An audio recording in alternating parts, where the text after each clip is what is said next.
All right, guys, it's time for the Next Level Guy Show, a men's interview, interest, and improvement-focused podcast featuring interviews with the greats from all industries to help you better your life.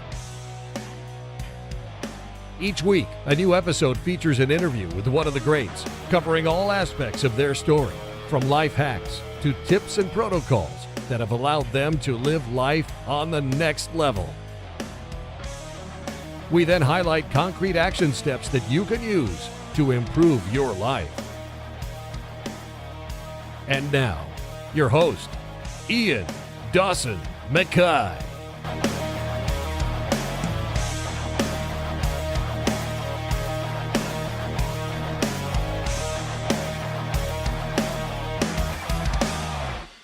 And today's guest is the return of legal sex worker, sex educator, intimacy master, a favourite guest of mine, and a genuine person, Alice Little.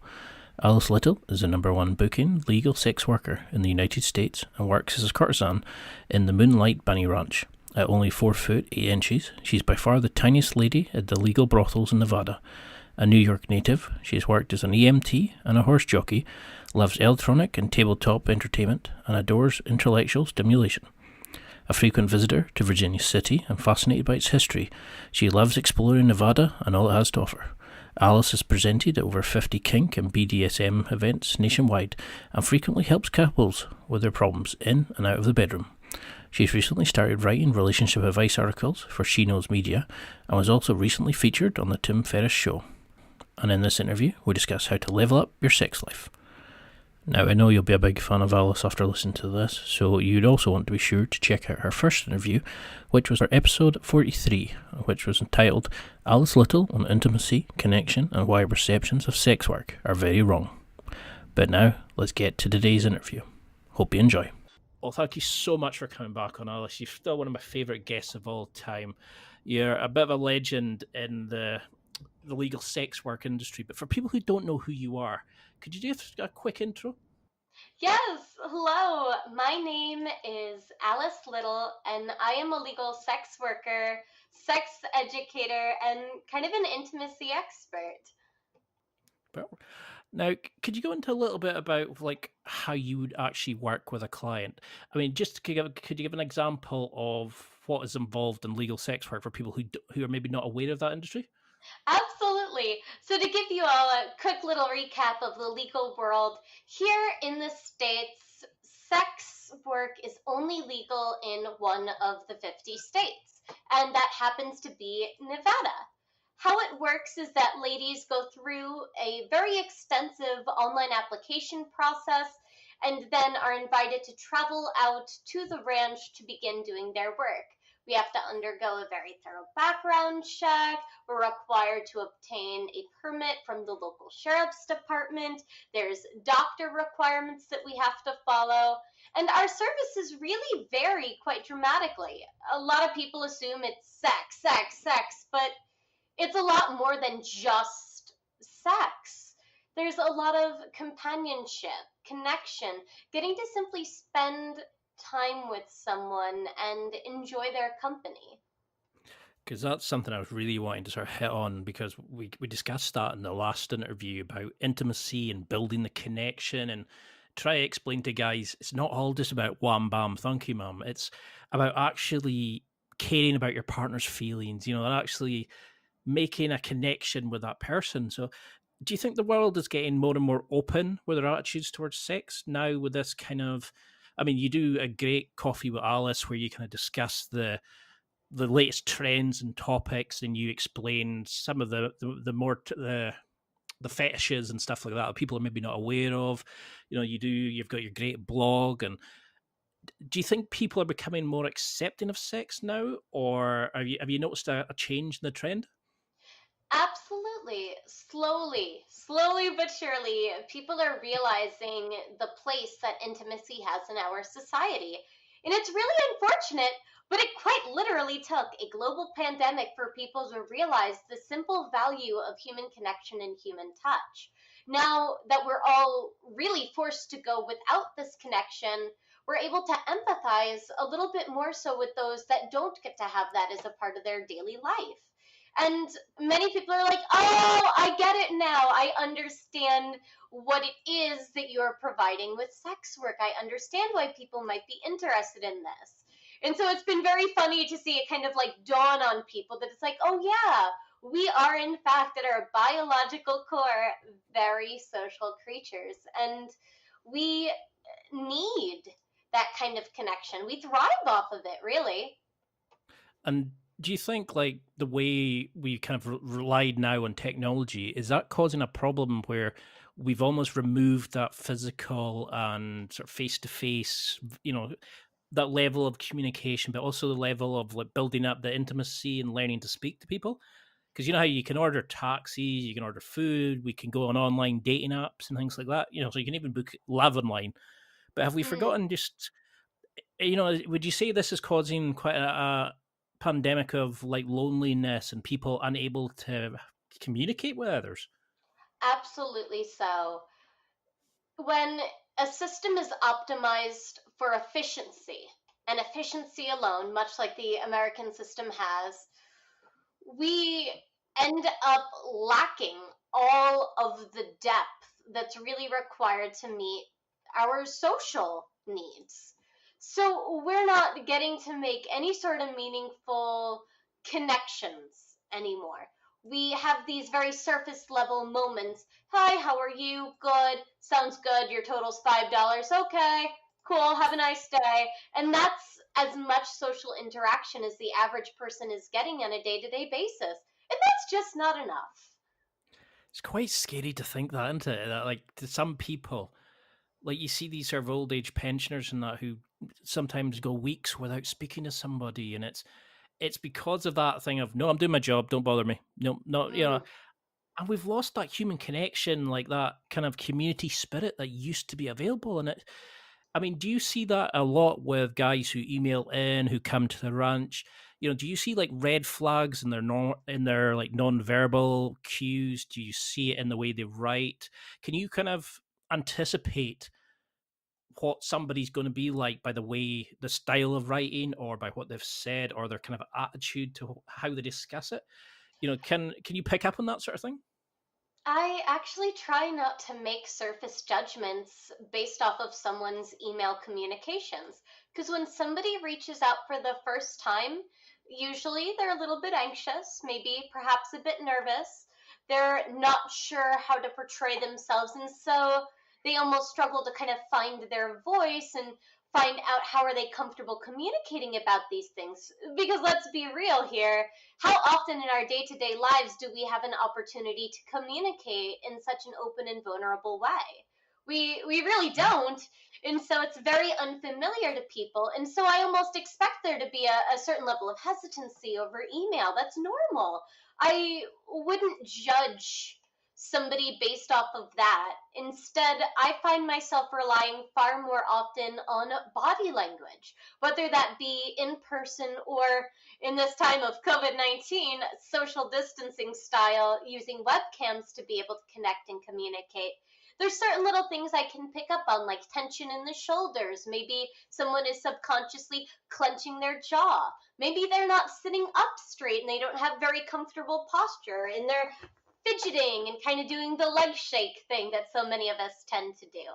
Those are the little things that I noticed first, because that's the body's way of communicating without words, is that simple movement, that body language. And when you're able to read that and pick up on it, you can start to respond to what it is that you are seeing. So, for example, when I'm in person with my guests and I see somebody's shoulders all the way up near their ears, one of the very first things I encourage them to do is to join me, and let's take a few deep breaths together. Just in through the nose and out through the mouth, and kind of just sigh and let go of some of that tension. And usually I can watch somebody's shoulders slowly but surely drop down away from their ears, and they relax into themselves a little bit more. I was just doing a few deep breaths there myself. I was joining in. That's quite good. It's nice because we really don't take the time to breathe, to slow down enough to take a full deep breath where it's like expanding all the way through your backs and your lung, and like you don't get to feel that full body depth and breath really unless you intentionally stop and slow down a little bit and give your body that opportunity to breathe. I mean, something that's big for me is, I always have felt able to kind of discuss sort of more emotionally deep sort of topics, but I know a lot of guys struggle to like discuss like stuff about sex and emotions and be really open.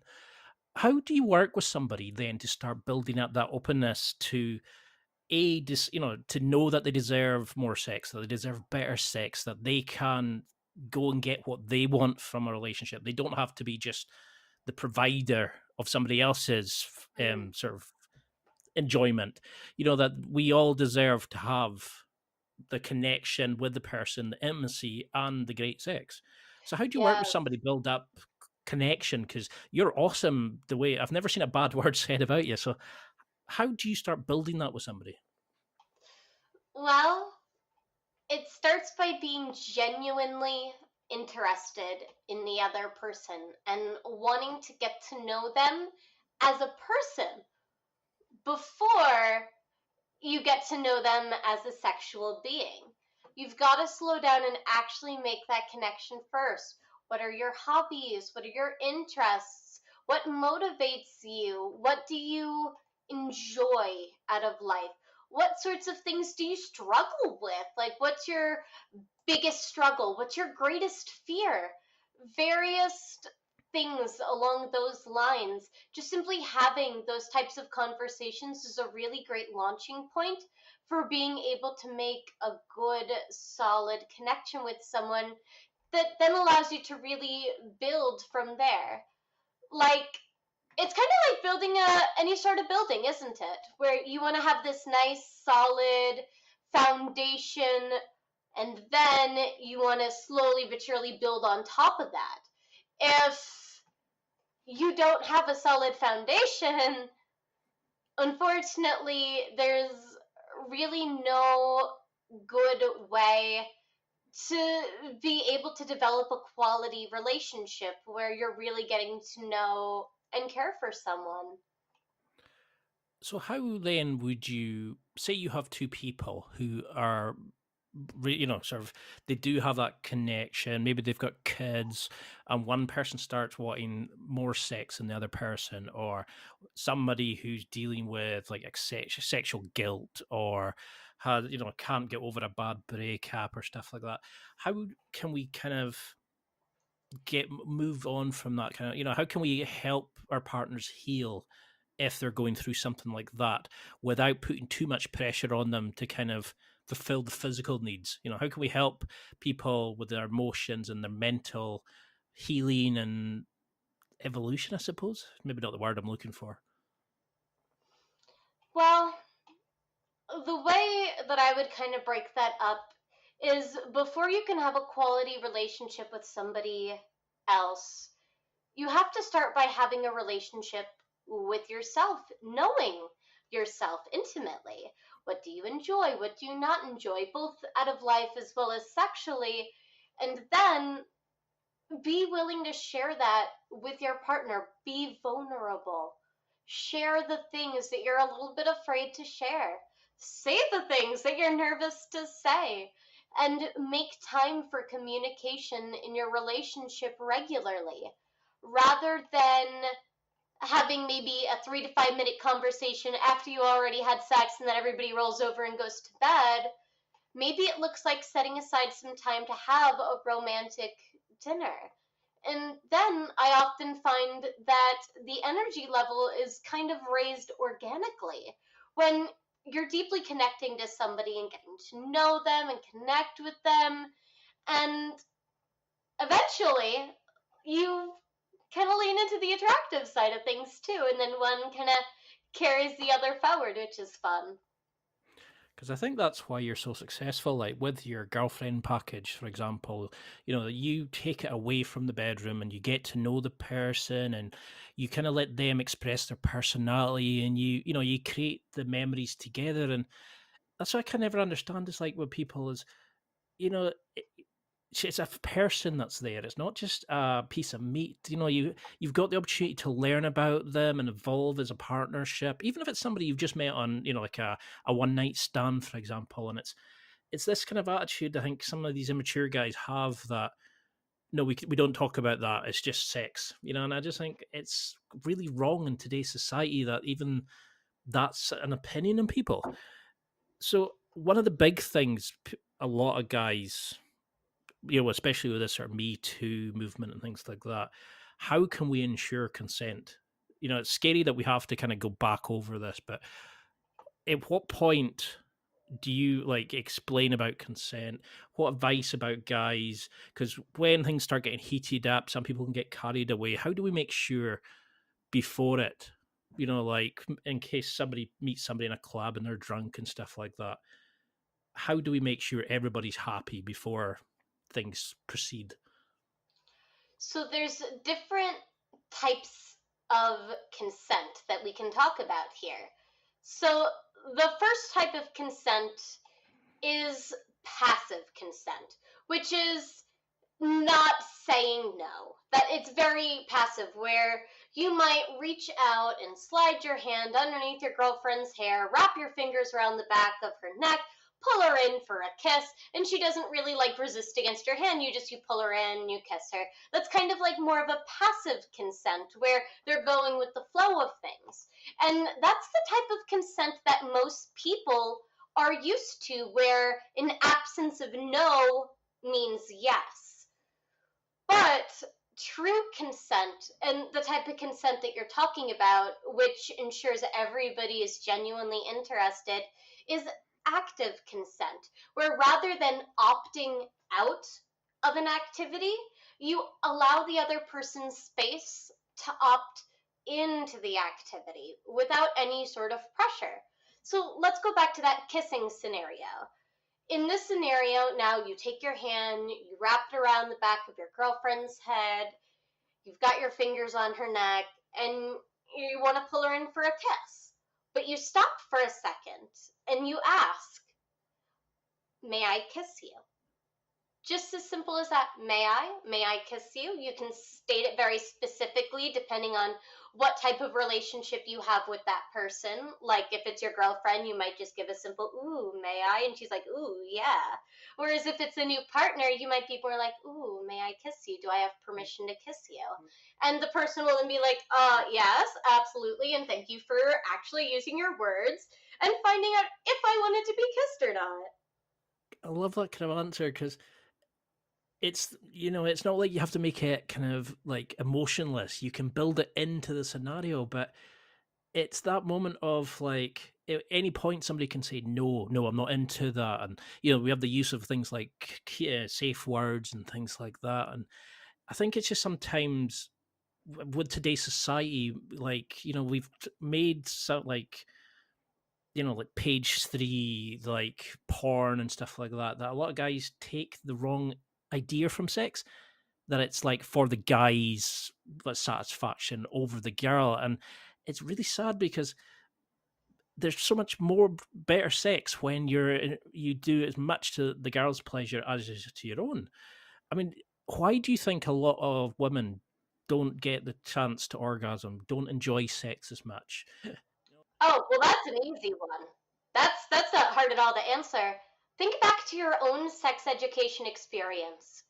Can you recall at any point in your sex ed curriculum being told about female pleasure in sex? Nope. And that is the reason why nobody knows about female pleasure in sex, is because it is absent from the media, it is absent from education, it is absent from our conversations. And many women were never given the language to learn how to ask for their pleasure, how to get those needs met. I've met many women that have never had an orgasm prior to the two of us getting to share an encounter together, who literally had no idea how to bring themselves to orgasm because they never thought about it. It wasn't something that was a part of their world. Because a lot of people get that, don't they? Where it's like against a religious belief, or they're told it's dirty, or you don't touch yourself, or stuff like that. And it's strange. It's like, of all the things we get taught in school, we don't even get taught how to use our body or how it should be used, and how, or, what respect for it and respect for ourselves. But how would you start working with somebody to build a connection, not so much just with themselves, with you, but with themselves, to understand their body and to understand that, yes, that they can pleasure themselves, that it is acceptable, and how to do it? Do you have a sort of tried and tested manner of doing that? So most people, I like to start by asking them, why are they choosing to not focus on their pleasure? What has that relationship kind of looked like? And allow them, in really their own words, to tell me what it is they've experienced, what is going on, how they feel about things, etc. And then from there, we start to dissect their relationship with sex and intimacy. Who in your life shamed you for sex? Why do you have that feeling of shame or stigma or fear or anxiety? Where did that come from? Now, is that something that you want to hold true? Do you genuinely believe that? Or is this something that you were simply told at some point in time that this is bad and you just accepted that without question? And so I like to lead people almost in a strangely Socratic way to giving themselves permission to their own pleasure. Because I can say, congratulations, you, my dear, are allowed to orgasm. Like, that's not going to really do anything for anybody. Whereas if you lead somebody on that journey of self-discovery, they're going to be able to, on their own, recognize the fact that, hey, I've been depriving myself and there is literally no reason for me to be doing this. So if we look at, like, how you were saying there about in sex education, there's very little, if any, focus on like a female's perspective of like pleasure, etc. How then do most girls discover like self? Is it through masturbation, or do you find a lot of people that come to see you, they barely have any kind of involvement, and that's like sexual involvement until they meet their partner or they meet a boyfriend or something like that? What kind of Oh things God, are you seeing? it's really all across the map where some people already have discovered and now they want to learn more. Other people are coming to start that journey of discovery for the very first time. And so it really is like a full scale spectrum of folks coming to see me and meet with me to get all these different types of experiences. Because a lot of people falsely assume that seeing a sex worker is like a one size fits all sort of thing.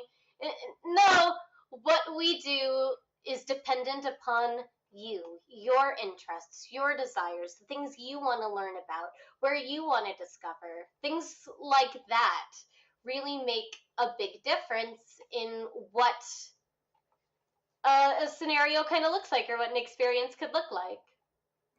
So, like for me, for example, like sex or dating and that, it's a lot in the mind as well. So, like I love sending the cheeky texts or the slap on the bum as you walk past, or just Hmm. that kind of the little things, like even it's the stuff that's not leading just to sex. You just do generally because of the intimacy or the connection you have with your partner, and I find it Hmm. kind of just sex happens from these sort of things. But what kind of tricks and tips do you give the couples that you interact with to kind of keep that spice alive, to build that kind of cheekiness, the kind of, that sexual chemistry, that, oh, I can't wait to get you in bed tonight kind of attitude? I find that active, active and specific communication in that direction that is not generic is what really does the trick. So, hey, sexy, doesn't really do anything. Where's the effort? Like, come on. You can do better than that. Come on, my dudes. Like, actually think about your partner and what it is you find attractive and give them a specific compliment. Wow, I really love the way your hair looks today. Something like that is going to be a lot more meaningful to your partner as compared to some sort of, oh, you look real hot.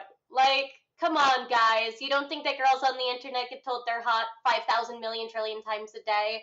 Like, get specific, get real. Talk about what you find desirable. Wow, I'm really looking forward to getting to spend some time with you tonight.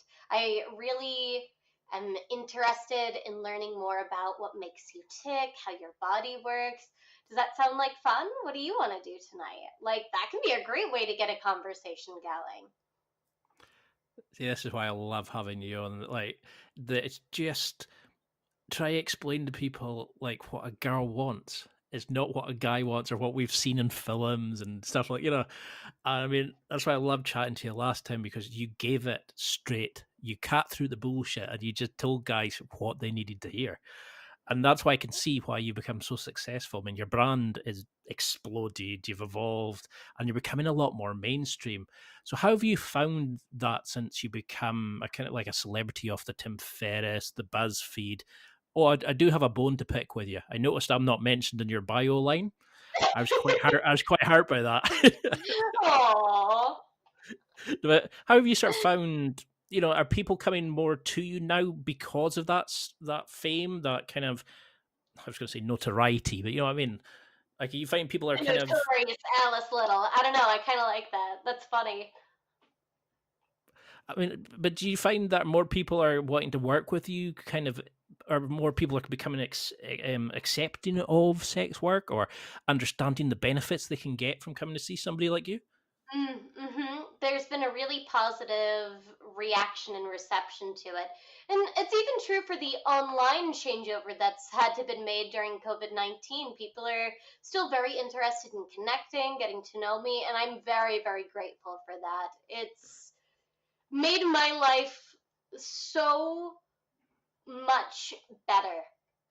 Like, I guess the best way to describe it is that every time I get to spend time with somebody, I feel like I have an opportunity to learn just a little bit more about them, about their interests, and even about myself too. And so it's like every opportunity I have to get to connect with someone, it's really important to me and it's really special.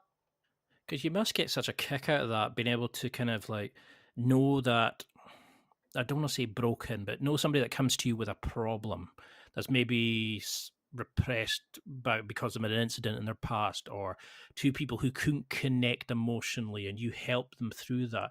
It must be amazing to feel that, because I get like an absolute kick out of speaking to people on the podcast, thinking it helps me alone and thinking, oh, well, that might help somebody else in the audience. But to actually go to such a deep level of connection and emotional and intimacy with people, you know, because I mean, sex is quite a sort of very primal thing. It must be quite amazing. I mean, how do you deal with that kind of emotion on a sort of daily basis? Well, whenever it comes to connectivity, the way I've always thought of it is that you can't pour from an empty pot. So you've got to make sure that you're taking time for self care too, that you're prioritizing your needs. This way, you're able to show up for that other person 110% ready and prepared and energized and able to focus on them, their needs, their priorities. So, what sort of things should guys have in their? The question I got sent was sex drawer, but I'm assuming they mean like their bedside cabinet. So, like, you know, lube, wipes. But also, what should Yeah. you have in place for a partner who's staying over or a one night stand? What kind of little things mean a lot to you when you're dating a guy, or you know, a hookup or something like that? All right. So, guys, here's the secret. First thing, you get the girl into your house, offer her something to drink, coffee, tea, water, offer her something to drink, be hospitable. Like, it does make a difference. Make her comfortable. Let her know where everything in the house is. Show her the apartment. Show her your house. Oh, here's the kitchen, then here's the living room. Help yourself to anything in the fridge. Make her feel comfortable and at home in that shared space. That's your just basic starting point. When you bring somebody home, do it the right way. Be a good host for that person. And this is even true outside of the pickup scenario. Like, be nice when people visit your space. It makes a big difference. Second, another really great idea is to prepare by having everything that you need already on hand. So this can look like having condoms in whichever size is the best fit for you. This looks like having a water-based lube, something that's not too sticky, something that is condom compatible, so that's why it's got to be water-based. I highly recommend having a package of baby wipes, simply because it makes cleanup really easy. If you're like, oh no, I can't have baby wipes, chill, go get you the Cottonelle, whatever butt wipes that they sell. Wet wipes of some sort of variety, I don't care. Get some that have absolutely nothing added to it, which is why I suggest baby wipes, because you figure babies' bottoms are very sensitive, and so they're very particular about what's allowed to be in that product. And guess what else is sensitive? Your body. Your actual body, all your sensitive genital regions. Like, don't put harsh chemicals down there. I highly recommend having some sort of massage oil. Just a small, simple little bottle. This way you can squeeze it out and give your partner a back rub, and you're not having to be like, oh gosh, where do I go? Where do I find the thing? Like, don't do that. Just have it on hand.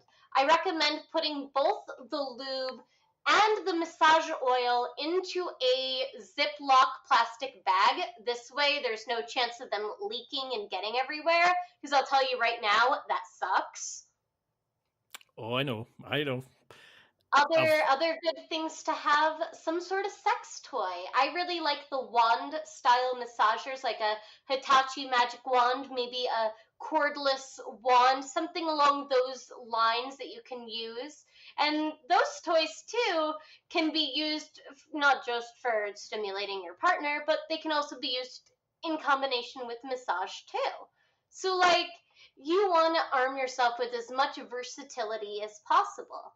And another one too that I think is a really good idea that not a lot of people think about is have some sort of like sheet or towel that you can throw over your pillow if you want to use that as like sex furniture.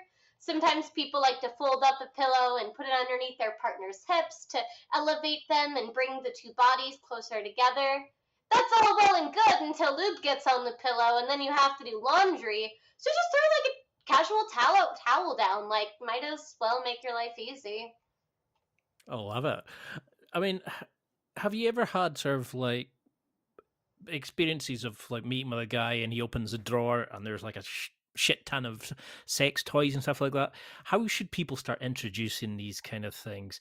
I mean, at what point in a hookup, if at all, should these kind of things be used? Or, I mean, because I love going into the whole massage thing and I love doing all that kind of stuff. And, you know, I'm definitely not vanilla, shall we say, you know, and like I've got handcuffs and all this kind of stuff. But does it change if it's a hookup to dating? Or, you know, how do we then make sure, you know, you keep the consent, but you keep the attraction, you keep the intimacy, and you don't end up like somebody's feeling used at the end of it? Communication.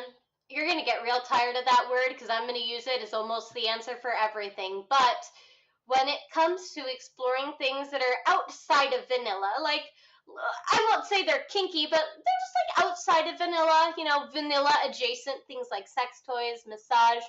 You want to ask the person in a way that does not tell them how to answer. For example, if I say, of course you love massage, right? you're like, yeah, I guess. That's kind of like telling the person how to respond rather than creating an opportunity for them to respond genuinely. And the best way to do it is to phrase it as an open ended question rather than a yes or no question. You can even ask the person, how do you feel about massage? What kind of massage do you enjoy? And then allow the person to describe to you, and more than just the one word of yes or no, but actually be able to describe to you what it is that they do enjoy. Because then it gives you the opportunity to respond and ask questions until you feel like you've got a quality understanding of what they enjoy. And then you can ask things like, so would you feel comfortable with me giving you a back massage and kind of focusing on your neck and collarbones like you were talking about? I'd love to do that for you. Because it is superb when, if you start in that whole massage thing of, like, you see people relax and you feel that connection, and you kind of come onto the same level of each other. But how should we, like, start undressing each other and use, like, kissing and that, like, what should you be doing with your hands as we're getting into that? Like, before the clothes come off, how do we then start building up that kind of heat, if lack of a better word? Yes. So I kind of like to think of this as almost foreplay before the foreplay, because most people are familiar with what to do once the clothing comes off, but they're not quite sure how to get the clothing off or what to do while the clothing is still on. And the answer is really simple. The same exact way that you would be touching your partner with their clothing off, you can touch them with their clothing still on, and it's going to give a very very different sensation to that they would experience while they were perhaps naked. So like you can wrap your arms around your partner's back, let your fingers explore their sides and down their spine into their hips, and kind of give a little bit of a squeeze. Maybe feel your body press against their body. Maybe pull them in closer, wrap your arms around and play with that space a little bit. What happens if you kiss down the side of somebody's neck and then across the front of their throat and then up the other side of their neck? And maybe they respond really positively when you slowly kiss or touch their earlobes. And until you take the time to actually go ahead and do these things, you don't get to have that experience. Because for me, I can go for ages doing that sort of thing. I mean, when I was, what was I, 16, 17, something like that, I remember reading somebody saying that, like 16, 17-year-old girls very rarely have somebody not just try to take their clothes straight off. To really, you should spend a lot of time before playing, chatting to them and building it up and building the excitement. And it worked a treat. And I couldn't understand why guys didn't do this. I thought everybody would kind of build up to that sort of moment of where everybody's desperate to get down to it kind of thing. But I couldn't understand why that's not a normal thing.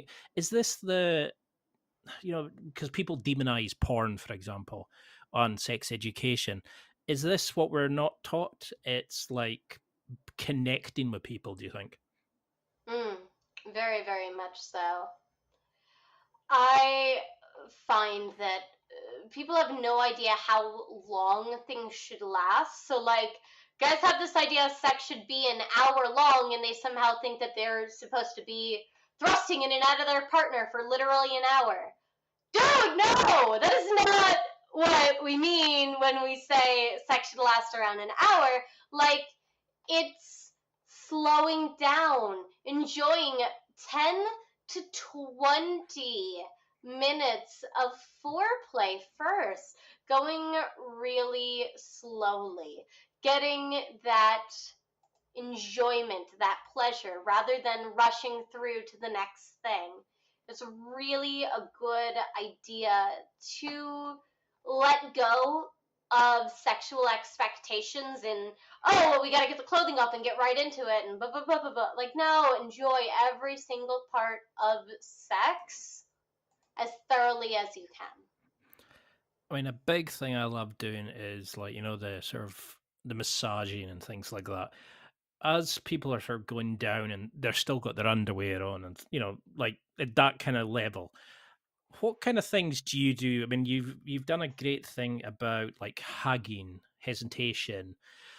well, what songs do you play? Would you put on in the background, if anything? What about mutual masturbation? Those sort of things. What kind of ways do you build in the foreplay and start getting things moving? Tease. Don't just go for gold here.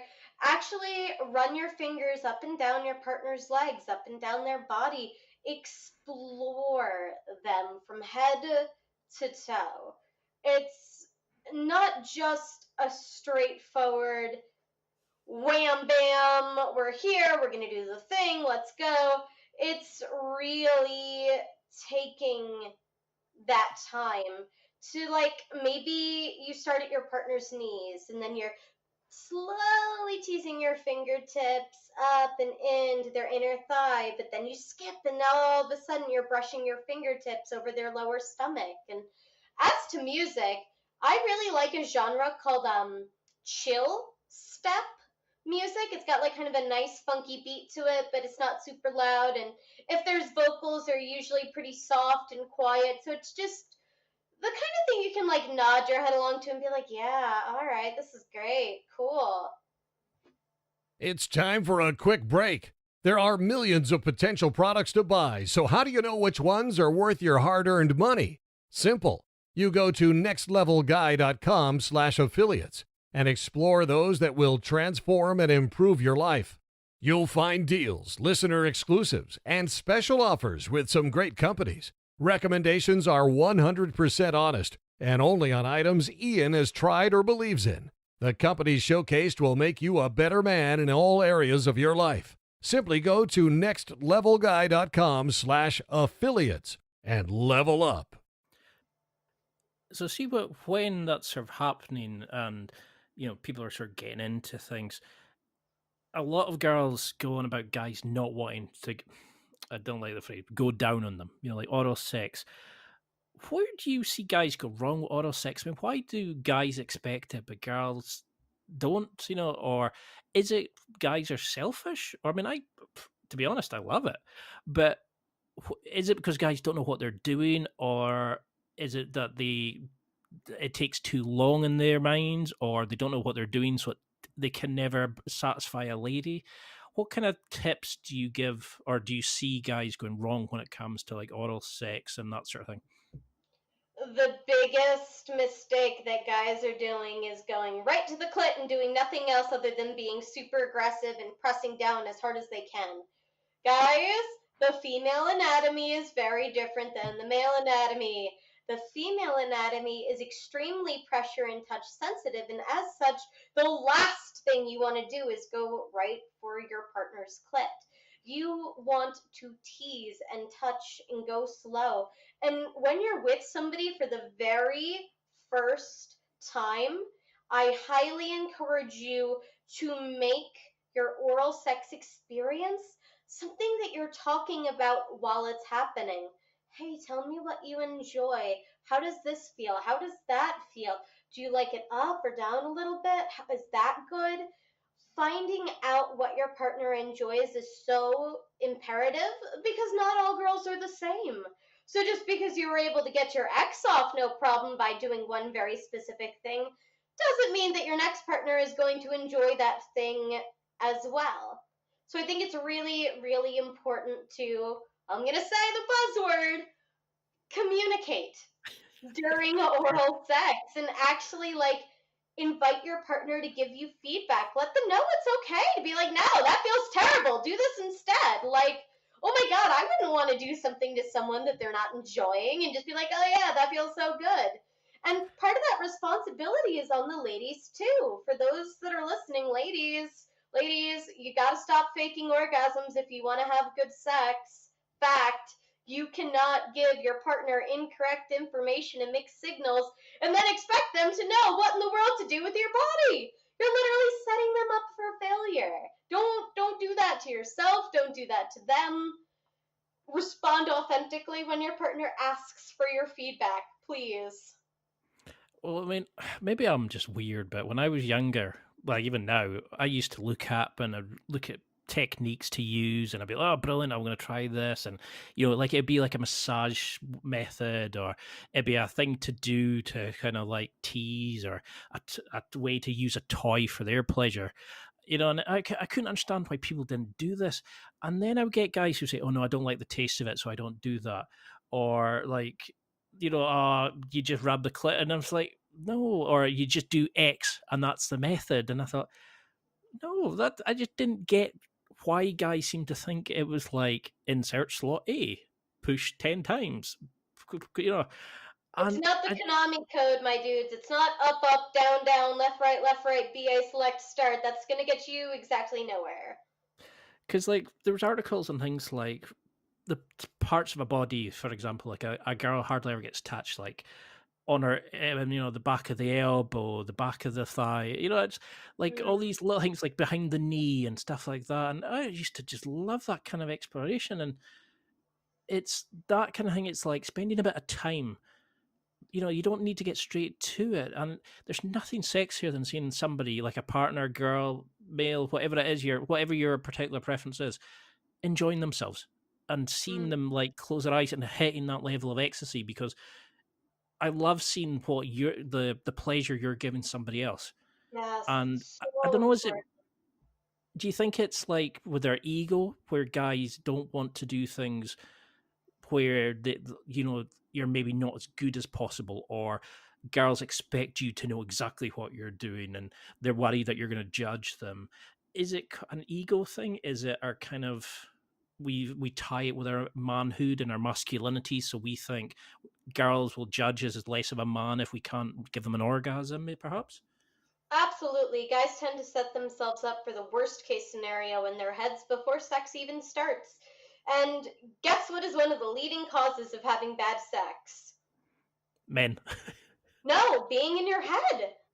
Like, if you're so focused on your thoughts around the thing that you need to do that you're like getting anxious and freaked out by it, I'll tell you right now, you're setting yourself up for success. Like, if you are afraid, oh my God, I'm not going to be able to make her come, and you start obsessing over it, well, congratulations. You're not going to be able to make her come because that's the only thing you're worried about, dude. No, it's like the self-fulfilling prophecy, isn't it? It's like whatever you think it or create in your head will come true, because you're more likely to then attract that or create the situation that's going to make it. So then, what kind of positions do you recommend for a hookup or a couple wanting to commit? Is there, again, like guys, they all have different sizes. And is there good positions that you find that are great for both people, regardless of the size of the appendages? Or, do you find that there's better techniques to use with somebody you're just hooking up with that doesn't expose our entire body, that maybe lets her feel more kind of, in case she's a bit self-conscious, for example? Or, are there better techniques, like sex positions, do you find? Yes and no. It's really difficult to make broad preference into generalizations, because it really is the individual and what it is works for them. Some people prefer one position over another position. Other people really default to one specific thing and that's their go-to every single time. So again, gonna have to talk to your partner and kind of find out, like, hey, what feels good for you? What kinds of things do you enjoy during sex? And then being open-minded to try things that you might not be familiar with as well. A lot of guys are like, oh, I would never do that because I've never done that. And it's like, come on, stop that. Like, so how then do we use things like as you're going into it? A lot of guys suffer from premature ejaculation. I got a lot of questions on that. So, I was used to send articles to them about like controlling your breathing, edging, these sorts of things.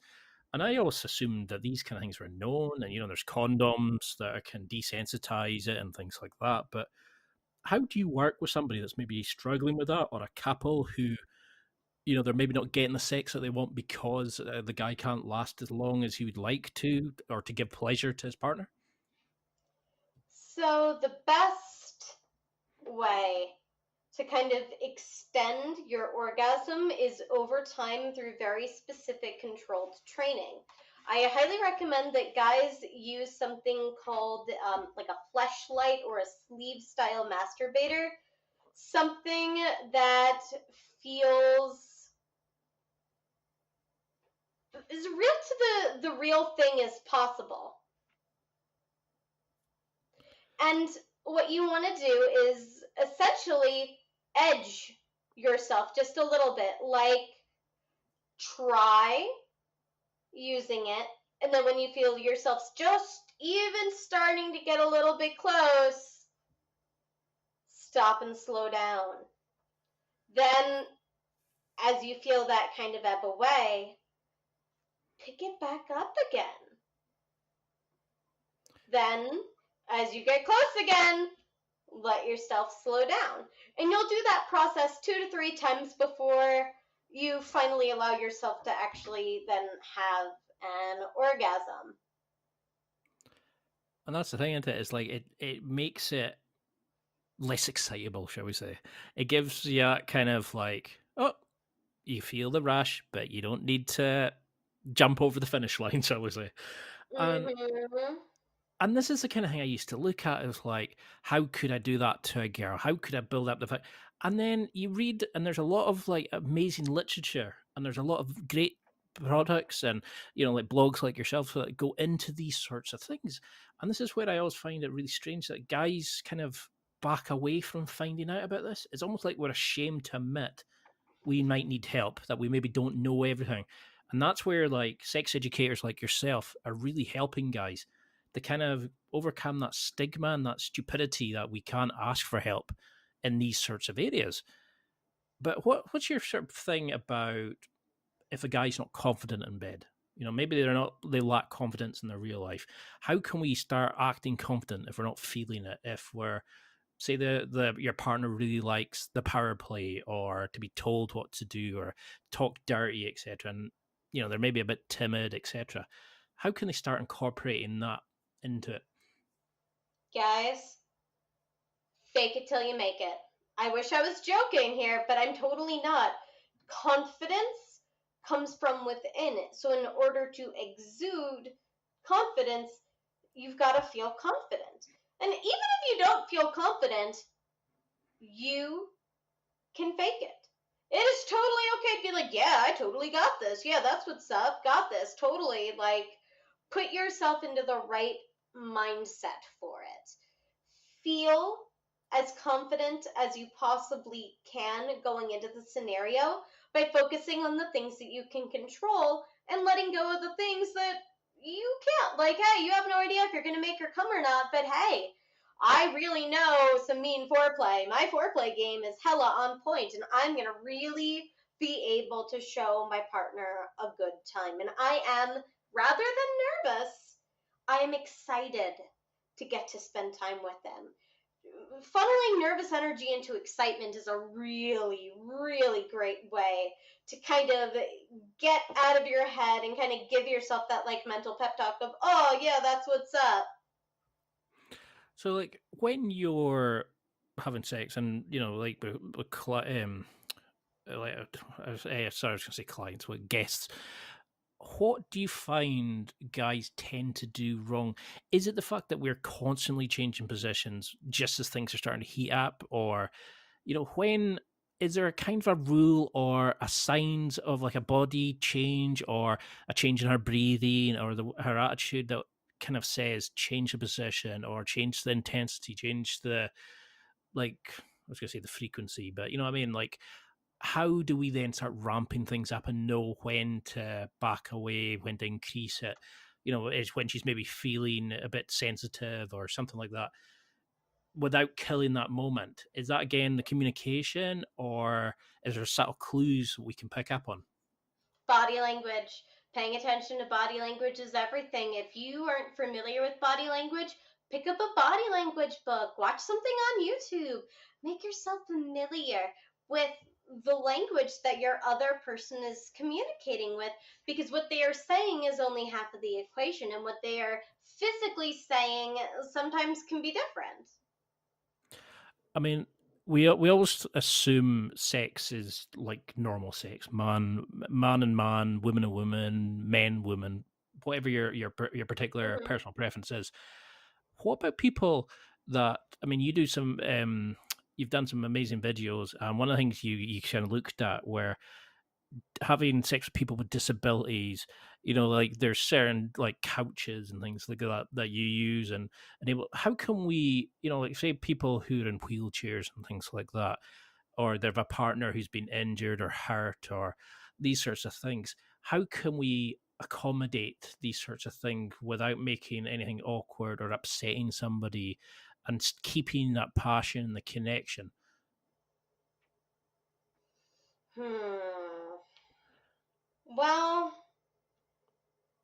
Hopefully it, that it, came across the right way, but you know what I mean, I was, it's like, I'm trying to think of the best way to kind of answer that one, because it was almost like two questions in one. because I've seen people like recently who, you know, there may be like, oh, you know, they were born disabled and they've got wheelchairs, and they've got a partner, or they've like been in a car crash and now they're, you know, their partner is able-bodied and they've maybe been left in a wheelchair, and they're kind of like, oh, people are saying like, oh, you know, how's things in the bedroom and stuff like that. How can they keep that connection without anybody feeling less of a man? Because I think some guys kind of assume that they should be the dominant partner, and it's really silly Oh, that you can be I, dominant as hell from a wheelchair. Let's break that stigma right the heck now. well, I that's the have word I'm looking a for. number. Oh, I've got a number of friends that can be an incredibly powerful partner just from their wheelchair, no problem. So adaptability in sex, of course, is really going to depend on the individual, on the disability, what kind of mobility equipment that person might be using. But rather than focusing on what you don't have, instead try to use what you do as an advantage. So, like, if you're in a wheelchair and going from wheelchair to bed is something that requires assistance and makes you feel like it kind of takes you out of that sexy place, well, don't get out of the goddamn wheelchair then, and let's just have sex in the wheelchair. Because I'll tell you right now, wheelchairs make really cool sex furniture. Just saying, put your female partner on top, you can spin her around, you can do like reverse cowgirl, you can do a lot of stuff, all from the wheelchair, and let that be something that empowers the scenario. But like, let's take this one step further here, because a lot of guests that I happen to work with are individuals that don't have feeling below the waist, whether it be to spinal injury, surgery, cancer. They're essentially paralyzed from the waist down, and so they don't have the traditional sexual feeling. They may or may not be able to get hard in the traditional way. There's actually a number of different adaptable toys and things that you can use if you still want to penetrate your partner. For example, you can use a sheath that is intentionally designed to make you a little bit girthier. But if you have difficulty staying hard, you can use that to create the rigidity to be able to achieve penetration. And a lot of my guests that are paralyzed from the waist down report that they arrive to orgasm through another method, most commonly nipples. Their lack of sensitivity in one part of the body often gets picked up in another part of the body. And so it's almost like rediscovering intimacy again. If somebody has faced recent injury or illness or trauma and is then recovering from that, not only do you have to learn how to make love again, but you also have to fall back in love with your body again too and accept those changes. Because those were the words I was looking for, like that kind of the stigma, mobility. It's like it's not what you've got, what you haven't got. It's what you have got, and it's that's the fun part, is finding out what makes somebody tick, what gets them going, the bits that you can do. And I get a lot of that from guys where they'll email me and through and say this has happened, and I feel less of a man. It's like, no, you're still a man. You need to then learn how what changes to make or how to adapt things. And there's people who are into every Tom, Dick, and Harry, but there's some amazing tools out there, some amazing companies who build all these contraptions and equipment and toys that are designed for these sorts of things. And I, I'm trying to explain that to guys. It's like, don't feel embarrassed. These companies produce this stuff for people to then to go and use it and enjoy it. And no one should feel embarrassed about sex or what they're into, or I mean, as long as you're not hurting somebody. Well, depends if that's what they're into, but Mm-hmm. I just find it kind of strange. It's that even nowadays, with the prevalence of porn and all these kind of toys and companies and stuff like that, that we still have this attitude towards, no, it's a private thing. No, you don't discuss it out there. You don't ask for help. And this is where you're breaking down the barriers and the stigma. And you're kind of like showing people that it doesn't matter what your current situation or where you're coming from or where you're starting from, you can learn to be better at sex or enjoy sex and be accepting of the fact that you can be loved, you can be connected with somebody, you can be intimate and vulnerable and all these kind of things. And it's amazing work you do. But for those kind of people who are maybe a bit more like less than vanilla, shall we say, who are into certain fetishes, how do you start bringing that in and communicating that you maybe want to try role play, power play, BDSM, whatever it is? What kind of ways have you found are successful in communications? Well, you've got to first, of course, start with just connecting with the other person as like a baseline. You've really got to establish a connection first before starting to explore kink and whatnot. But once you are at the point where it's kind of appropriate, you've gotten to have fun a few times, so you want to explore more. Ask the person and put it in a space where they get to share first. Tell me about your kink experiences. Tell me about your kink desires. What sorts of things do you find enjoyable? Have you gotten to explore with this? Would you be interested in exploring this? Would it be okay if I share with you some of the things that I'm interested in and some of the things that I've gotten to experience? And once the person then opts into the conversation, you're golden. Now you can proceed to really have this genuine quality chat in which you want to ask questions, learn more about the specifics of what somebody enjoys. And do you find there's a sort of commonality in the types of fetishes that couples and guys, and girls are coming to see you about? Is there Yeah, things that people are into that they're maybe afraid to ask, like regular partners and stuff like this? it is Because a full spectrum of various activities. It's really hard to say that, like, oh, most people come in and they want to try this thing or that thing, because the reality is that people are so incredibly diverse with their interests and what Mhm. it is that they are curious about, that it's really hard to say, oh, this is the one thing that comes to the top. But I also really don't like to stereotype by saying, oh, this is the thing, that's the thing. But I will say, though, a lot of people are very curious about either giving or receiving anal penetration and getting to explore anal sex or pegging and getting to see what that's really about. Because many people find that to be rather taboo, and so they don't want to talk to their partner about it, but they're also kind of interested, and so I'm a very safe way to kind of have that journey of exploration.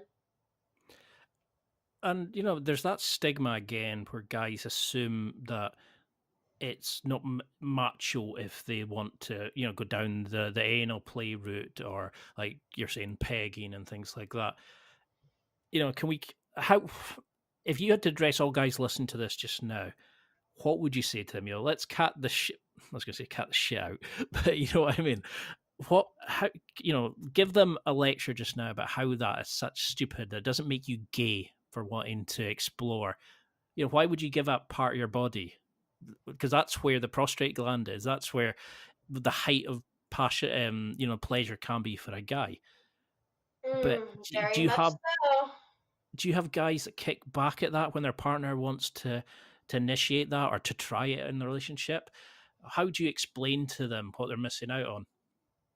All the time. So the way to kind of look at and discuss anal sex is to first know that it isn't gay. A lot of people are concerned about, oh, will I be seen in a certain light if I explore this? Will I be judged negatively for doing this? And the reality is, no one is judging you. No one is assigning morality to this activity. Lean into it and enjoy it. It's something that we all naturally have as part of our bodies. It's something that, well, I should say for men anyway, it's something that you were born with. It is your God-given right to explore it. Like, it's a body part. It is no different than your big toe or your middle finger or your nose. It just happens to be located about 2 inches into your rectum, and when it's interacted with, it feels really good. That's not a bad thing. Like, why are we choosing to deprive ourselves of potential pleasure? That doesn't make any good sense, I feel like. Well, I know people are going to be fed up with me saying this, but like I do jiu-jitsu, Brazilian jiu-jitsu. One of the jokes is that some of the training academies don't teach leg locks, like to finish fights. And they're saying, well, why would you give up 50% of the body and focus only on the top half? And I always laugh when I think about these kind of topics because that's the same thing. Why would you not try to explore your body and your partner's body and find out of the whole range of different things they can do? I've just never understood that because of something that you think somebody might randomly think of you. If it's between two consenting adults, in your relationship or your hookup or whatever, go at it, enjoy yourselves. Unless it's illegal or something, I just don't get.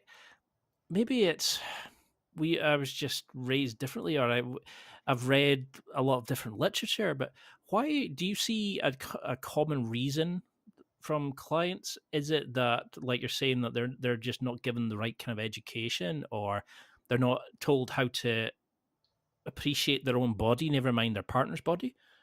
Do you see a reason? Shame. Stigma and shame is really the main origin point for most people. They never were taught how to experience pleasure, how to discuss pleasure, how to enjoy their own pleasure. And as a result, we're like, is this okay? Is this right? Is this bad? Like, the reality is that we don't set people up for quality adult relationships at any point in school before we're adults.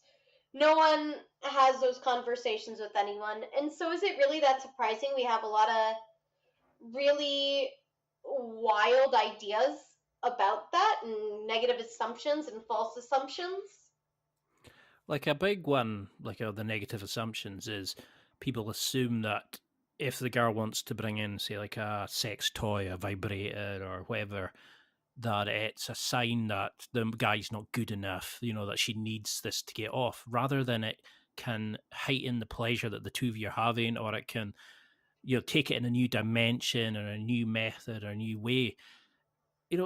Why do guys have this stupid idea that the toy is like a competition, or it's a sign that she's saying that you're not good enough for her or something like that? Is this again with their ego and the mask? We're tying that, we should satisfy women, with this sort of caveman bullshit. Why, and how can we incorporate sex toys or know what to do with them like while we're having sex with our partners? How do we encourage our partners to be more vocal in the bedroom and tell us what they want and how to use a toy as an addition while we're having sex? Yes, guys, you're not in competition with sex toys. You shouldn't feel threatened by sex toys. Like, they enhance a connection. They enhance a sexual experience that you get to have. It's not.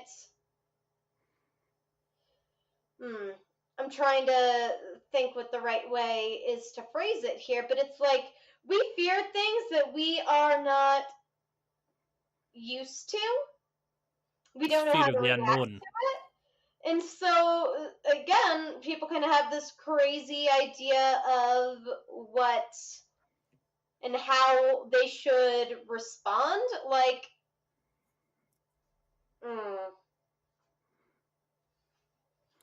don't know. I think that sex toys really bring something to the equation, and they're definitely worth exploring. And that's the thing, is once you start exploring it, you'll never look back. I mean, some of the God, amazing there's things. so many different toys out there. There's like a whole spectrum of different things that you can explore. And there's stuff for guys and girls. There's stuff for partners. There's stuff for like All as you're doing it, disabled people, able-bodied people, older, younger, whatever it is. There's something, whatever it is you're into. There's something there, and there's a market there, and there's people who are interested in it or who are willing to try it. But could you just give a quick intro there about how should toys be cleaned and maintained? Because I think a lot of people don't think about that stuff, and they kind of just put it away after use, and obviously with bacteria and like the pH balance levels of like the vagina and stuff like that, or like, the bacteria that can grow in sex toys if they're not adequately maintained. What kind of like methods of cleaning them and that do you use? I really love the Swiss Navy toy and body cleaner because it's antibacterial, antimicrobial, antifungal, antiviral. It kills everything. It's really cool. You simply just spray the toy down. It's like, oh, hey, it's clean. Nice, simple, easy, like not super complicated at all. And then for storing the sex toy, getting a toy bag is a really smart idea. Like, you want to have somewhere to put the sex toy after it's clean. You just don't want it like sitting randomly in the drawer. Like, I usually go ahead and like put it into a little storage case for yourself. I love that. Well, before we get into part 3 and get you back on, because you're still one of my favorite guests, can you go into just a quick thing on how we can get in touch with you? How can guests book in like a package with you? How can they do the virtual girlfriend experience? Because I think that was your most popular one at the moment. And how can they kind of keep in touch with you? Social media? How can they email you? This is your perfect time because guys will be falling in love with you just now. How can we go and take a relationship further with you, shall we say? The best way to reach me is going to be through email, and that's alicelittle@thealicelittle.com. I also have my own website, which is www.thealicelittle.com, that has more details about my various services and offerings. And if you're interested in OnlyFans, you can always find me also as well under Alice Little.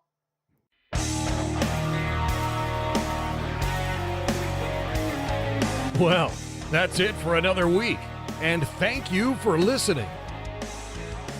It's now time to take what you've learned and use it to develop and enhance your life with the key points mentioned. Listen, try it, embrace it, use it, and crush it. Now's your time to hit that next level in your life. If you liked this episode, then please leave a comment on the show notes or a review of the show on your podcast platform. Everything helps evolve the show. Until next week, keep seeking the next level in your life.